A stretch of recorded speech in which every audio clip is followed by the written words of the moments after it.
is just about time, so we'll give it another minute to let everybody join.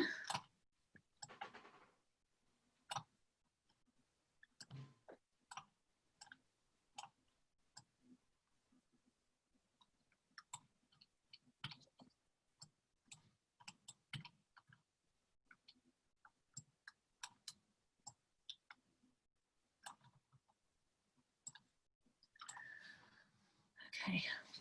All right, so it is now noon, and we are doing another town hall meeting with everyone, just trying to find out what's happening out there now that school has started and is back in session. So we wanted to we kind of pulled a bunch of the resources together to discuss different aspects of it that touch the facilities, nutrition, transportation at this point. And so we've got with us, let me kind of go through the list here. Sorry. We have with us Andrea Nannery, and she is the school nutrition programs coordinator for the DOE for Virginia. And then we also have, with relation to nutrition, we have Adam Russo, who's with Prince William County, and he's the school nutrition director there. And both Andrea and Adam joined us last time for nutrition. We also have Kerry Miller, who is the associate director for pupil transportation from the Virginia DOE as well. He's going to tell us a little bit about what's happening in that aspect. And then we've also got Dr. Al Orndorff joining us from Frederick County. He's the assistant superintendent for administration for Frederick County Public Schools. So he will kind of touch on a broad scope of the facilities aspects. So first, thanks for joining us. I really appreciate that. Couple housekeeping things. If you have any questions for our guests or panelists, please feel free to use chat. We'll try to keep up with that and ask those questions for you as we go along. And then another piece that during some of our conversations with our A4LE Virginia chapter, we've been talking about just the status of things and how there's such a need for a lot of resources out there and students that are experiencing homelessness. And having homelessness in the midst of this pandemic is quite difficult. Resources and having to, other people having to work from home and learn remotely, they're really struggling with what that looks like. So we thought as an organization, we're going to post on our website a couple links so that you can kind of get involved in your either local areas for rescue missions, things of that nature. And in the DC market specifically, there's a thing called Bright Beginnings and Sasha Bruce for the youth that we were going to put links on. So if you had both either financial opportunities to support that, or you wanted to volunteer some time. Again, if you can't do those and those aren't as relevant to you in the DC market, we would love to see everyone kind of reach out to your local chapters and see how you can help with those students that are experiencing homelessness. So, okay, so we'll start in general with some of our questions. So let's start with transportation, if that's okay, Kerry. Sure. We can let you kind of give us an overview of what you're seeing out there and how things are working, and get a concept of how attendance has worked in these various counties. Okay. Thanks for having me, Kelly. Appreciate it. Just to give everyone a quick summary of what I'm seeing in the state. Of course, pretty much everyone knows that most school divisions did start virtually. For those school divisions that did start up transportation right away, it was more of a phased-in approach with special needs and at-risk students and K through 3 to 5. Okay, when they did provide transportation, most of the school divisions were requiring students to wear masks, and they were sitting one student per seat unless they were siblings. Siblings can sit together on a school bus. A couple of weeks ago, the National Highway Traffic Safety Administration did approve some barriers, plexiglass barriers right behind the driver. The problem with that is they have to meet crash and visibility and flammability standards set by the federal government. So only the manufacturers can do that at this point. And I haven't seen any certifications come out yet for approved installations of plexiglass barriers here. So we're waiting on that. They also approved curtains, almost like a shower curtain for right behind the driver. But there again, those curtains need to be certified by the manufacturer for federal visibility and flammability standards. And I haven't seen any certifications on that yet. Now, I have seen pictures of some curtains throughout the passenger area, not here in the state. But our major concern with that is in the event of a bus crash and possible rollover, students can fly around that bus a little bit, and these curtains could pose a suffocation risk or it could impede evacuation. So we're really hesitant to promote using curtains outside that one barrier behind the driver. Okay. We're seeing school divisions that are providing transportation install HEPA filters in the front and the rear of the bus. And I've seen some function, they operate pretty well. And some school divisions are also cracking the window a little bit just for better airflow throughout the bus. We are seeing A and B type schedules like Monday, Wednesday, Tuesday, Thursday schedules, and then Fridays being virtual at a lot of the school divisions. So that's pretty much what I'm seeing out there. So if there's any questions, I'd be more than happy to try to answer them for you. What about testing as far as temperature and things of that nature? Is that happening? A few of the school divisions are trying that at the bus. The problem with that is, so they really have to have parent notification, a very good protocol for a student that has a high temperature getting on the bus, because a lot of times if they're younger, the parents, they get on the bus and they leave, or even middle school students, they might not be able to get back into their house. Best practice would be probably taking the temperature at the school. So that way you have a little backup in case the student does have a fever, show a higher temperature. That makes sense. Have you heard of any major outbreaks or places where you've lost bus drivers due to contraction? A lot of our bus drivers are retired, and they fall into that high risk category. Mm-hmm. And there is a big concern out there. And yes, not a whole lot of drivers in certain areas are coming back at this point until they feel it's safe. You mentioned before that it was difficult to get new drivers just due to that fact, like you just mentioned, right. And also DMV being shut down, and you were setting up specific programs to allow for some new potential drivers to go in and get certified and manage that. Have you had success with that part? Well, we sort of streamlined some of the third-party testing at school divisions, where they're able to do the eye test and some of the permitting. But there again, if a driver that falls in the risk category doesn't feel it's safe, they're not even going to apply at the point. Yeah. So. Gotcha. And Al, you had mentioned before the call that you could shed some light too in your division how the transportation has been working. And I'd certainly agree with Mr. Miller about some of the items. We've looked at the curtains and concern with safety. We've been operating since September the 8th in a hybrid model where we're bringing in about a third of our students on day A, and then a third of our students on day B. And then a third of our students are distance learning. So we've been operating, the logistics has worked out very well.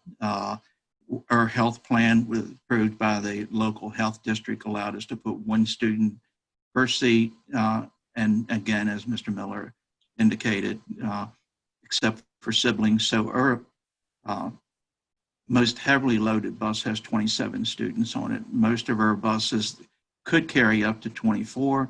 However, in most cases, we're running between 8 and 12 students on a bus. A lot of parent transportation.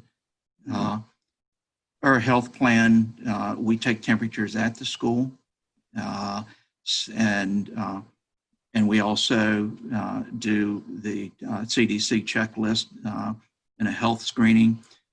Some of the positive things about that is that what I'm getting from the schools is that staff, kids are going to the same staff member for the temperature check and the health screening. And so they're developing the first name basis, so a little social emotional there as well. But in the transportation piece, it has really worked out well.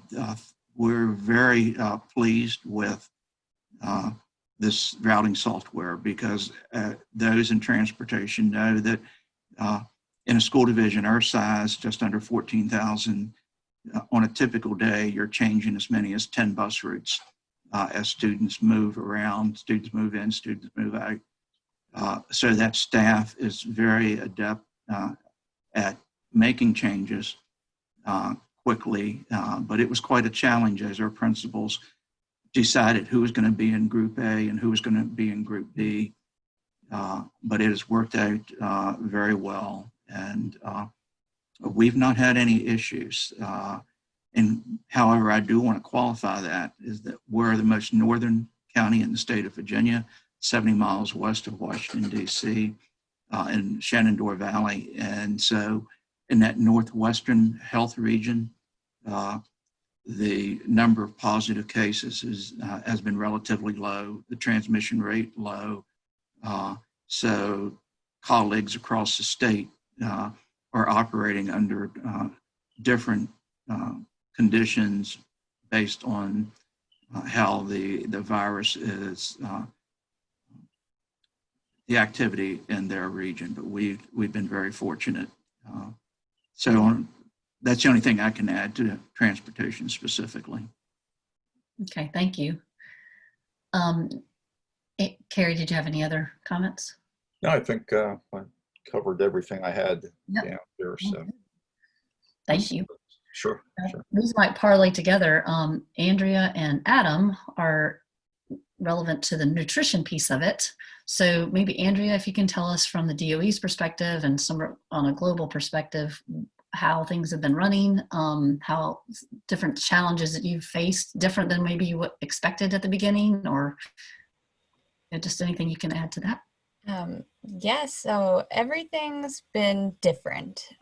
We've been operating the summer food service program, the seamless summer program, and the at-risk child and adult care food programs during the normal school year when we typically operate the National School Lunch and the School Breakfast programs. By operating the summer food service, or otherwise known as SFSP, program and seamless summer option, it allows school divisions to feed the entire community, not just their students specifically. And that's had a huge impact. We know that folks all over the Commonwealth have been affected in different ways by COVID-19, and everybody's in a different circumstance right now. So being able to feed everyone equally and for free has made a huge impact. And we've seen the number of meals served across the Commonwealth go up nearly everywhere. Are you utilizing the transportation as a piece to that? Yes, definitely. So depending on the school division structure and their resources, some school divisions are using their bus routes to deliver meals to students.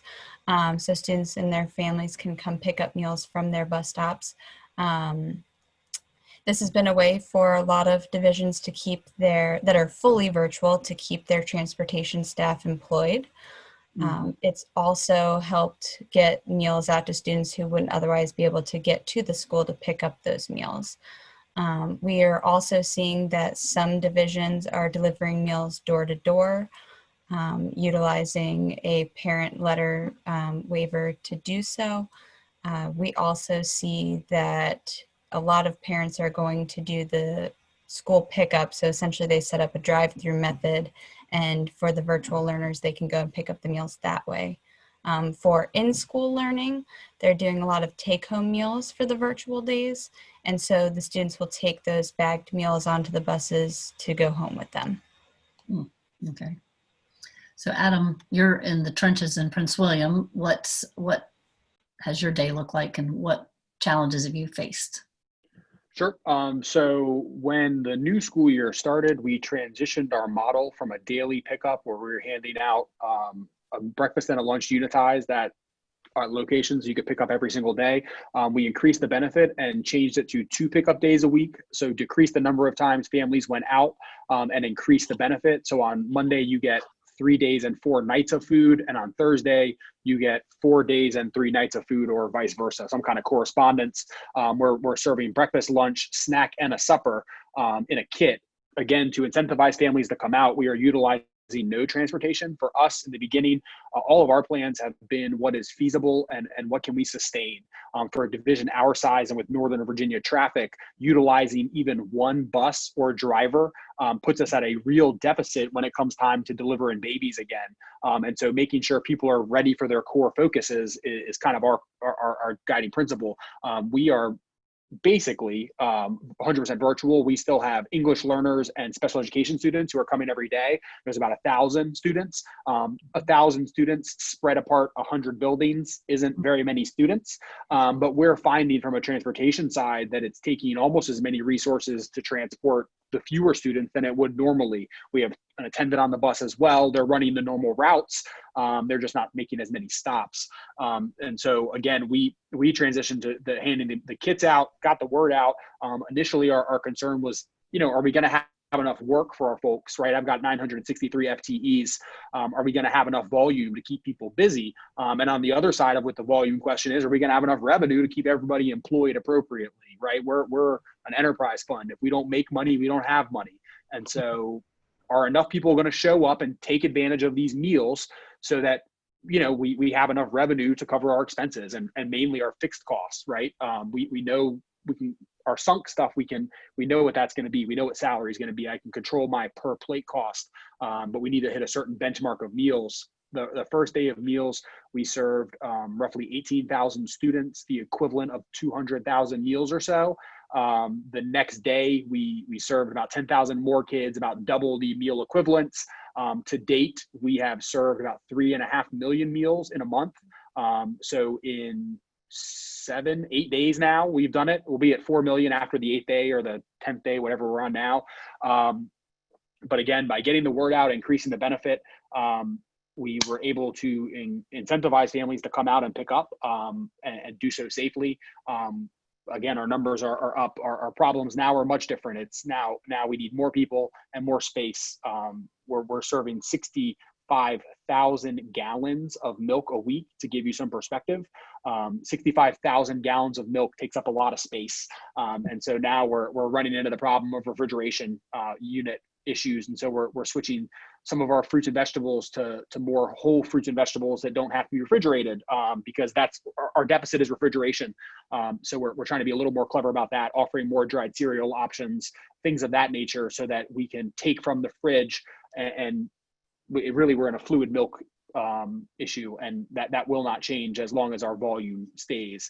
Our school board recently made a decision to switch for the second quarter of learning. Then we're going to start rolling kids in a 50-50 model, but we're going to roll them in like grade level at a time. So kindergarten will come on an A-B schedule, very similar to I think what Kerry's crew is doing, where they'll on a Tuesday you'll get one set of babies, on a Wednesday new set of babies, Thursday is the same as Tuesday, Friday the same as Wednesday, Monday's the asynchronous cleanup day. And also we're going to start having our high school kids come back to do lab work on Mondays, which has been an interesting adjustment for all of our children that are in specialty programs. So we have like a wonderful hair cosmetology and our culinary arts and our welding and other programs where they need to get that hands-on application. They're going to come physically and do that. And we're going to support that with hot meals for them. And then, to what Andrea said, any student that comes live, we're giving them provisions on the days they won't be there. So on Friday, they're leaving with provisions for Saturday, Sunday, and Monday as well,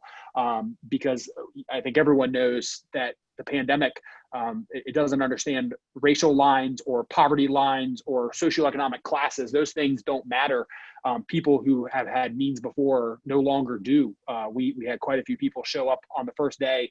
And I think of it, I had a principal pull me aside, like, why are they getting a meal? and they were in a brand new Tesla 30-day tags.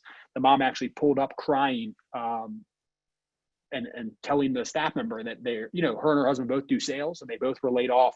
And so now they both have these new cars and a mortgage and all these bills, and they don't know how they're going to make ends meet. And so that's been something that's really driven our team to really show that care for our families that are trusting us to provide this service.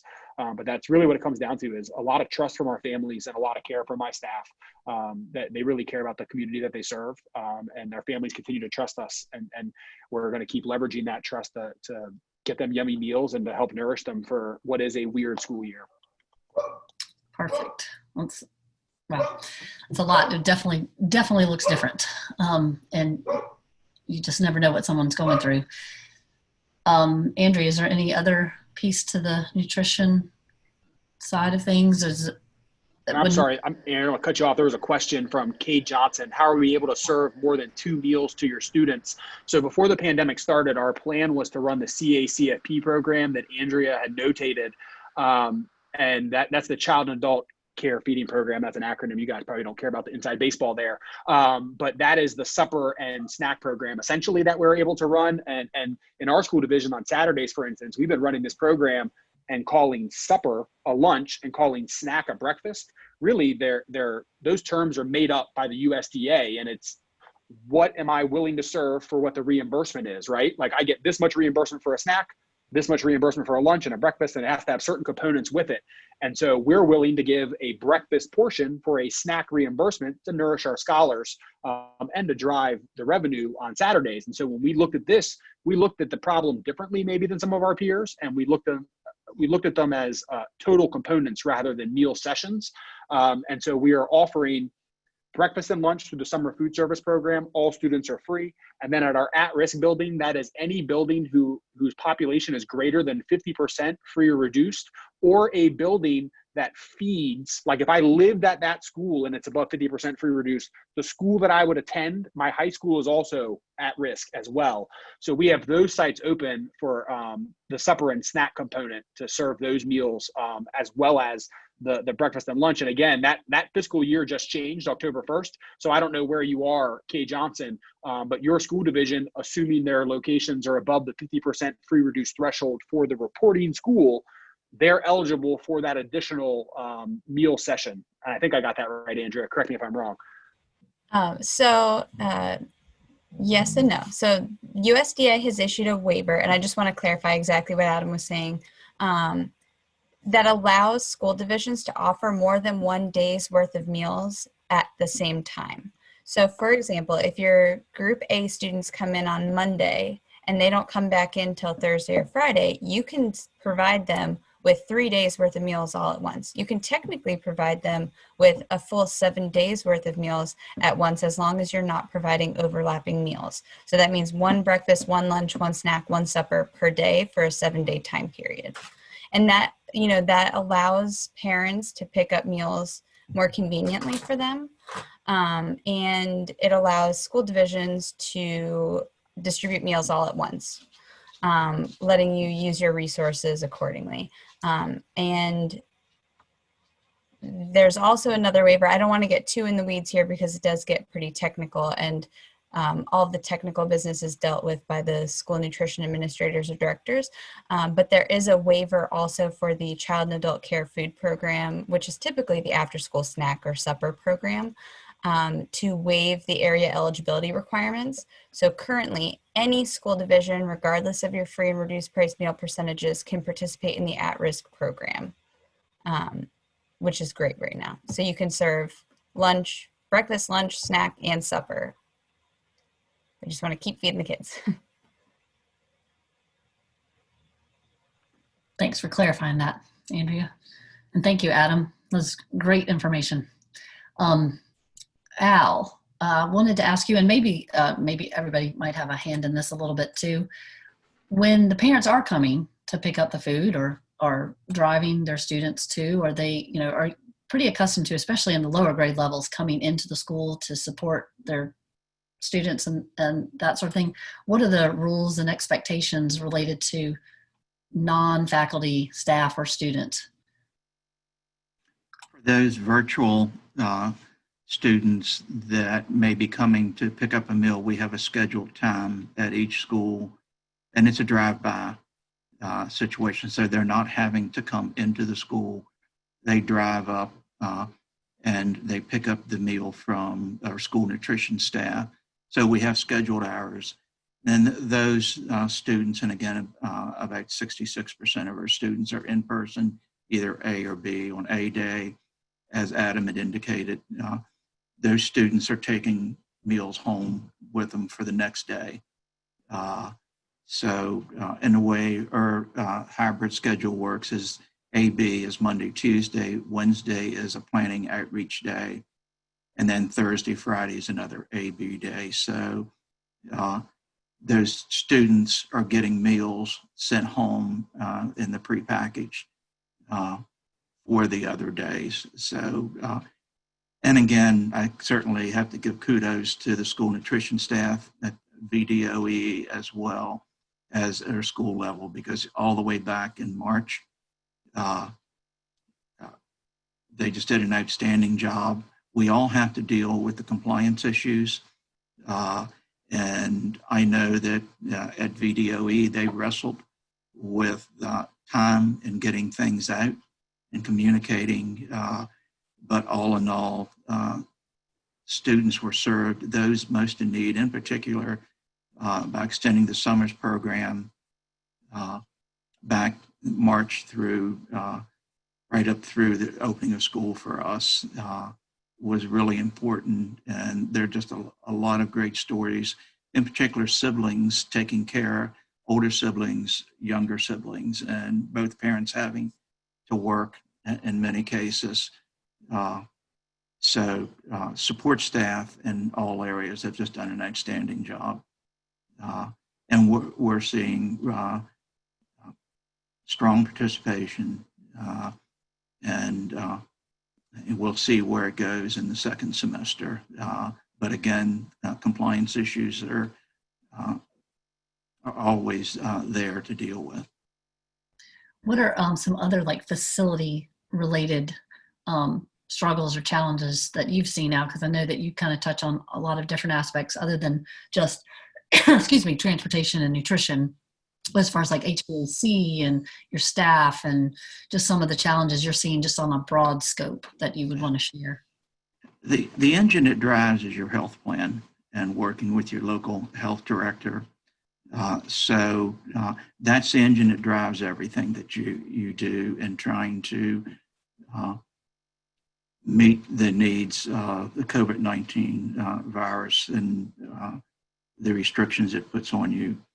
So some of the things that we did, it's soon and back in March, our facility services, and we have a warehousing component that's part of our facility services. We went out and purchased the PPE mask, a lot of gloves, and that was one of the things. We also worked with our local emergency services. So we had a supply of N95 masks that we gave to out of our warehouse emergency services. So there's that collaboration. But one, getting the PPE into the warehouse, and then the disinfectant materials that you were using, the enhanced cleaning. Our vendor, we buy in concentrated form. Our custodians are trained. We bought our vendor to do training on enhanced cleaning. What did that look like? And then hence it was a train the trainer model. Support staff trained our building level administrators, and then teachers, when we brought them back, also the golden rule is 6 feet. And so we leased containers and put on site to move the excess furniture to keep the fire marshal happy, because you couldn't stack things in halls. And we needed to move some things out so we could, especially in the lower elementary grades, where we're bringing them in 4 days a week. In our division, preschool, kindergarten, and first grade are coming in 4 days a week. And then second grade through 12 is coming in 2 days a week. So the managing the furniture. And then teachers, they have a lot of stuff.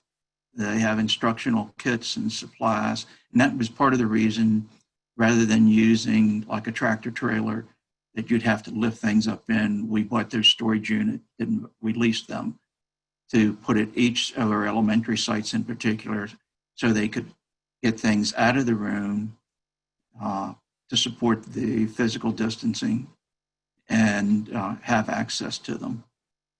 It looks like we're running out of time, so I certainly will be glad to share if anyone wants to contact myself or Tim Chrisman as our facility director with questions about the things that we did. But again, I think we've been very fortunate. We're in the 6th week of having school open in person, and on the logistics side, I'm very pleased. Very good. It sounds like we were having a conversation before we started this session too, just that in general, we've all learned patience. We've all learned to go with the flow. We've all learned to just, be on the fly and just sort of adapt. If anything's come from a lot of this, I think all of us on the panel, all of you guys on the panel and all the people listening have had this experience themselves. Just be flexible. So I appreciate all of your time and sharing how things have been going. And I hope you have a wonderful afternoon. Thank you, Kelly. Thank you. Thanks, Kelly. Thank you. Have a great day. You too.